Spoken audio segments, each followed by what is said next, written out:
Hello student.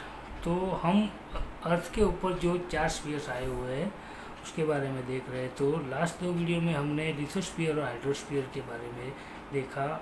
इस video में हम एटमॉस्फेयर के बारे में देखेंगे। तो the spheres of air that wrap the earth from all side it's called atmosphere. तो एटमॉस्फेयर उसे कहते हैं कि एटमॉस्फेयर जो है उसने हमारी अर्थ को चारों तरफ से रैप करके रखा है हवाओं से, गैसेस से।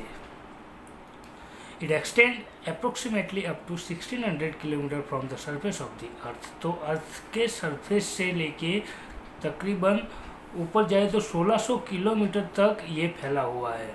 And it can not be seen clearly with the neck eyes like lithosphere and hydrosphere. और हम एटमॉस्फेयर को अपने क्लियरली आँखों के द्वारा नहीं देख सकते। जैसे हम लिथोस्फीयर और हाइड्रोस्फीयर को देख सकते हैं वैसे हम एटमॉस्फेयर को नहीं देख सकते, क्योंकि ये मोस्टली गैसेस से बना हुआ होता है।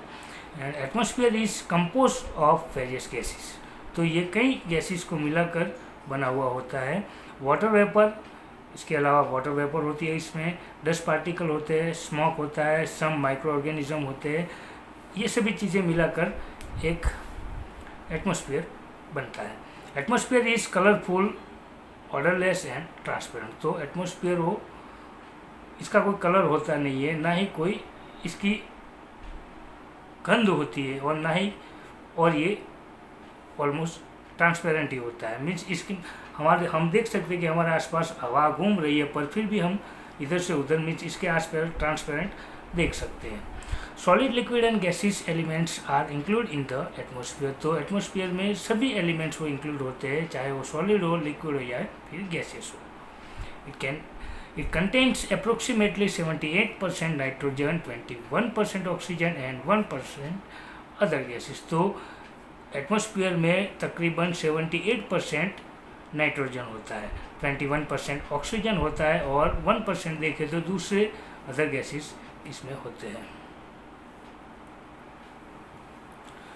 When we go higher from the surface of the earth, the amount of most of the gases in the atmosphere decrease। तो जब हम अर्थ के सरफेस से थोड़ा हायर लेवल पर जाते हैं तो जितने भी गैसेस होते हैं एटमॉस्फेयर में उन सभी की जो मात्रा है वो घटती जाती है।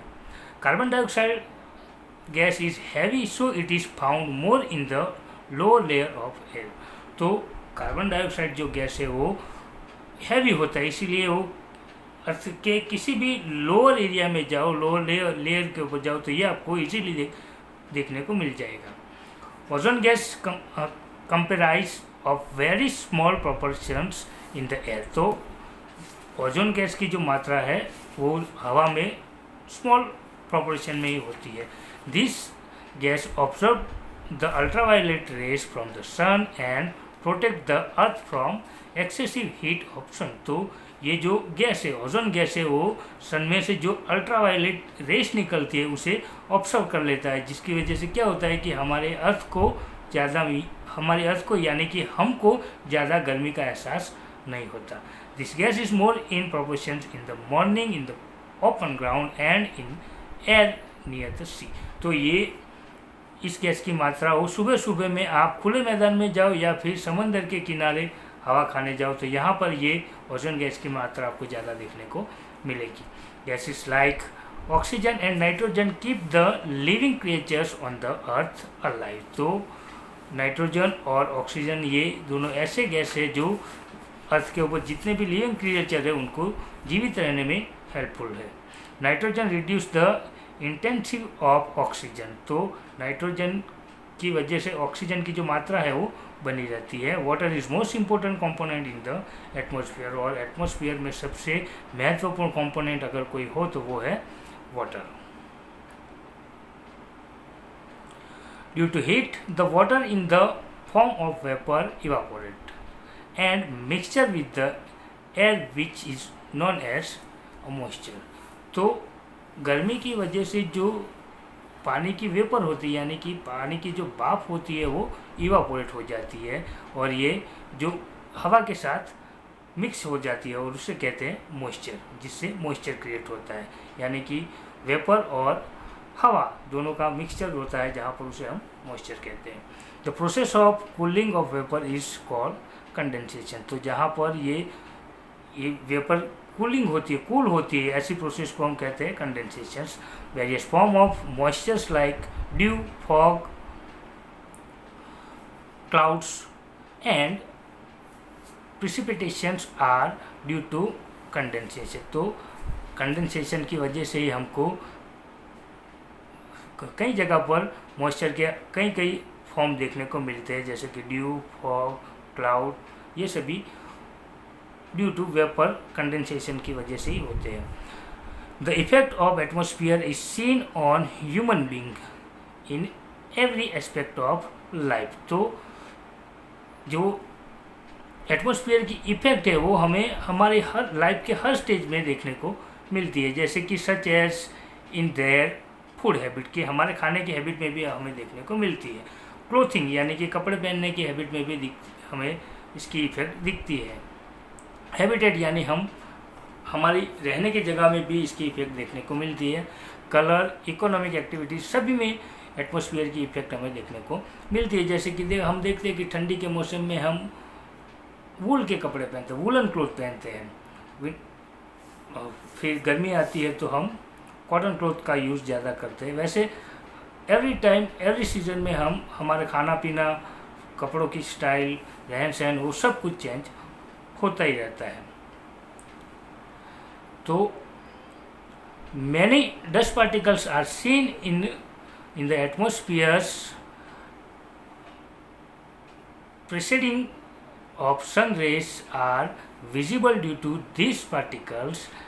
It is due to dust particle that it does not suddenly turn dark after the sunset and it does not suddenly turn bright after sunrise. तो हम देखते हैं कि सनसेट और सनराइज अचानक से ही नहीं हो जाता। कई बार हम देखते हैं कि सुबह सुबह में उठे तो सन अभी निकला भी नहीं हुआ होता है और हमें उजाला देखने को मिलता है, और कई बार शाम को हम देखें तो कि सन पूरा डूब गया हुआ होता है पर फिर भी उजाला हमें देखने को मिलता है। तो ऐसा क्यों? क्योंकि एटमॉस्फेयर में डस्ट पार्टिकल मौजूद है और जो सन की रेस है वो डस्ट पार्टिकल ऑब्जर्व कर लेते हैं। इसीलिए सूर्य डूब जाने के बाद भी या फिर सूर्य उगने से पहले भी हमें रोशनी देखने को मिलती है। And the sun rays are reflected back with the help of this dust particle. तो इससे क्या होता है कि जो सन की जो रेस है वो रिफ्लेक्टेड मीन्स फिर से रिफ्लेक्ट होती है, जिसकी वजह से उजाला हमें देखने को मिलता है। And we receive the light of the sun. इस तरह से हम सन की जो लाइट है वो रिसीव करते हैं। We are able to listen to the sound due to the presence of atmosphere. तो हम जो सुन सकते हैं, जो साउंड हम सुन सकते हैं वो भी एटमॉस्फेयर की वजह से ही देखने को मिलता है, क्योंकि आप अर्थ के सिवाय किसी और भी प्लेनेट के ऊपर चले जाओ तो आपको वहाँ पर साउंड सुनने को नहीं मिलेगा, क्योंकि वहाँ पर एटमॉस्फेयर नहीं है। ओनली साउंड अपन को हमारे अर्थ के ऊपर ही देखने को, सुनने को मिलेगा। That is why radio and Doordarshan telecast is possible. इसीलिए हमारे अर्थ के ऊपर एटमॉस्फेयर की वजह से ही रेडियो और दूरदर्शन का जो टेलीकास्ट है वो पॉसिबल हो सकता है। आगे के वीडियो में हम लिथोस्फीयर, हाइड्रोस्फीयर और एटमॉस्फेयर के बारे में पढ़ गए। अभी इस वीडियो में हम बायोस्फीयर के बारे में देखेंगे। तो biosphere, the part of lithosphere, hydrosphere and atmosphere where the living world exist is known as biosphere. तो वो पार्ट जिसमें लिथोस्फीयर भी होता है, हाइड्रोस्फीयर भी होता है और एटमॉस्फेयर भी होता है, और जहाँ पर लिविंग थिंग्स एग्जिस्ट होते हैं, यानी कि हमें जीव देखने को मिलते हैं, जीव जंतु देखने को मिलते हैं, वैसे स्फीयर को हम बायोस्फीयर कहते हैं। Biosphere is one of the most important theory on the earth. तो ये अर्थ के ऊपर की सबसे महत्वपूर्ण थियरी है। Earth is the only planet in the solar system having biosphere. तो पूरे सोलर सिस्टम में अर्थ ही, हमारी पृथ्वी ही एक ऐसा प्लैनेट है जिसके ऊपर बायोस्फीयर देखने को मिलता है।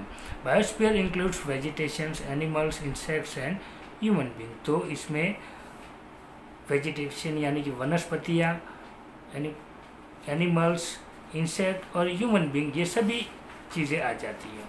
We obtain food from many other necessary things from biosphere. तो हमें फूड और दूसरी कई हमारे जीवन जीने के लिए जो जरूरी थिंग्स है वो सभी चीज़ें हमें बायोस्फीयर में से मिलती है।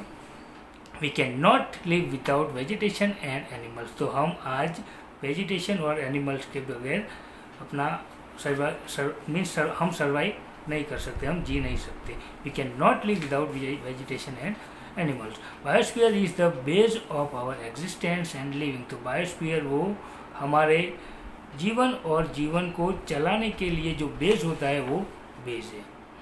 It is divided into 2 parts. और हम बायोस्फीयर है वो 2 हिस्सों में डिवाइड है, एक नॉन लिविंग और दूसरा लिविंग। तो lithospheres, hydrosphere and atmosphere from the non living part, while plant, animal and micro organism are include in the living part. तो हम देखें तो नॉन लिविंग और लिविंग में क्या आता है, तो सबसे पहले नॉन लिविंग में लिथोस्फीयर, हाइड्रोस्फीयर और एटमोस्फीयर, ये तीनों स्फीयर आ जाते हैं बायोस्फीयर में। और उसके बाद जो लिविंग पार्ट है उसमें प्लांट, एनिमल, माइक्रो ऑर्गेनिज्म ये सभी इंक्लूड होते हैं।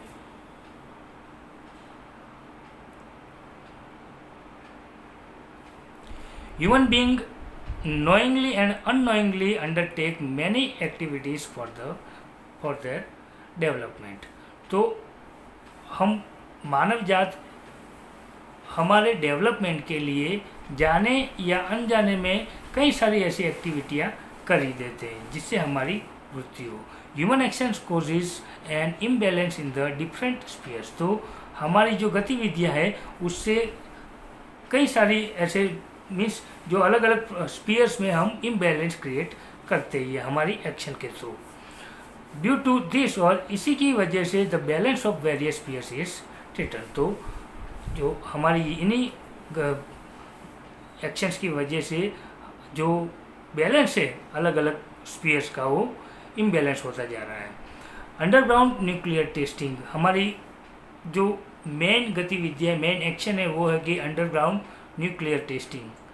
To much drilling for mineral oil and excessive drilling of tube well. तो हम आज देखें तो हमारे अपने आप को एक शक्तिशाली राष्ट्र डिक्लेयर करने के लिए हम क्या करते हैं कि न्यूक्लियर टेस्टिंग करते हैं। कहाँ करते हैं कि ज़मीन के अंदर। तो उससे क्या होता है कि बैलेंस बिगड़ता ही है। उसके बाद टू मच ड्रिलिंग करते हैं मिनरल ऑयल को खोजने के लिए कि ज़मीन के अंदर से हम मिनरल ऑयल बाहर निकालने के लिए कई सारी ऐसी खुदाइयाँ करते ही रहते हैं। उसके बाद ट्यूबवेल्स, यानी कि आज फार्मिंग के लिए, एग्रीकल्चर के लिए आपको पानी की ज़रूरत रहती है, इसीलिए आप ड्रिलिंग करके ट्यूबवेल के थ्रू पानी निकालते हो। तो ये सभी चीज़ें तो ये अफेक्ट करती है हमारे लिथोस्फीयर को एंड कोजेज ऑन इम्बैलेंस, जिसकी वजह से इम्बैलेंस क्रिएट होता ही है। The dumping of waste from villages and cities. तो हमारा जो कचरा होता है गांव या शहरों में से निकलने वाला, उसे इधर उधर कहीं पे भी फेंक देना, बराबर means along with industrial waste into the water bodies pollute them. तो हमारे गांव या शहरों में से निकलने वाला कचरा या फिर इंडस्ट्रियों में से निकलने वाला वेस्ट, वो सभी हम पानी में फेंक देते हैं, नदियों या किसी भी वाटर बॉडीज में फेंक देते हैं। The polar caps have start melting due to the increasing heat. तो धीरे धीरे आज जो पोलर कैप्स है यानी कि बर्फ़ की बड़ी बड़ी शिला है वो मेल्टिंग होना शुरू हो रही है।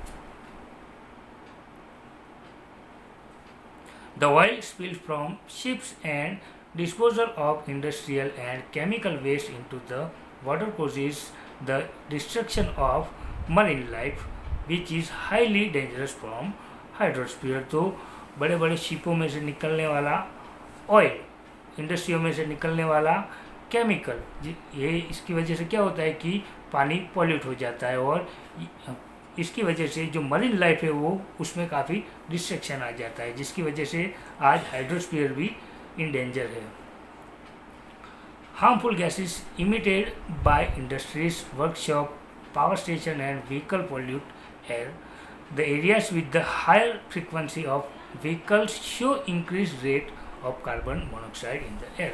तो हमारे थ्रू यानी हमारी एक्टिविटी के थ्रू निकलने वाले हार्मफुल गैसेस जैसे कि इंडस्ट्रियों में से निकलने वाले गैसेस, वर्कशॉप में से निकलने वाला धुआं, पावर स्टेशन व्हीकल में से जो पॉल्यूटेड गैस निकलती है वो, इसकी वजह से क्या होता है कि हमारी जो एयर है वो पॉल्यूट हो जाती है, जिसकी वजह से हमारी एयर में कार्बन मोनोऑक्साइड जैसे जहरीली गैस की जो मात्रा है वो दिन ब दिन बढ़ती जा रही है। The amount of CO2 in the air increase due to cutting of trees. तो जो CO2 यानी कि कार्बन डाइऑक्साइड की जो मात्रा है वो ज़्यादा पेड़ पौधे काटने की वजह से हवा में और ज़्यादा बढ़ रही है। Heat on the air increase due to increase in CO2 in air. और ये कार्बन डाइऑक्साइड की मात्रा बढ़ने की वजह से हवा में जो गर्मी है उसकी भी मात्रा दिन ब दिन बढ़ रही है। एंड इन दिस वे, और इस तरह से human activity affect the biosphere. तो हमारी जो गतिविधियाँ है वो बायोस्फीयर को भी अफेक्ट कर रही है। The nurturing links of nature are endanger due to exploitations of environment which endanger the biosphere. तो इन सभी गतिविधियों को अगर हम रोक ना सके तो कम से कम कंट्रोल करें तो भी हम हमारे एनवायरनमेंट को अच्छी तरह से बचा सकते हैं।